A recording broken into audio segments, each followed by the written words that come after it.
বদরুদ্দীন ওমর সাহেব আমাদের আজকের রাজনীতি যারা করছি আমরা অত্যন্ত ছোট বোধ করি তার কাছে, কারণ তিনি কখনো কম্প্রোমাইজ করেননি। আর যারা নতুন প্রজন্মের, তারা বদরুদ্দীন ওমর সাহেবের কাছ থেকে কতটুকু নিতে পারছে বা পেরেছে সেটা আমার ঠিক জানা নেই। একটা কথা এখানে খুব জোরে সরে এসছে বদরুদ্দীন ওমর সাহেবের কথাগুলো থেকেই, সংগঠন সংগঠন সংগঠন।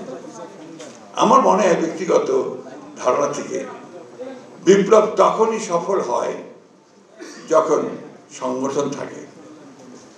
আজকে এই যে একটা হতাশা এসছে, এই হতাশার মূল কারণটা হচ্ছে যে সংগঠনের অভাব।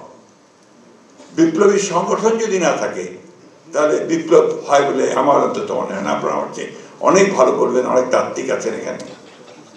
এটা হচ্ছে মূল কথাটা।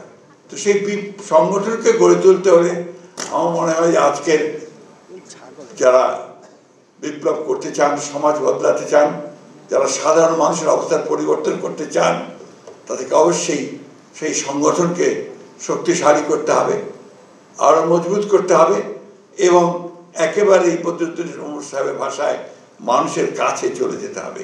তাহলেই সেটা সম্ভব হবে।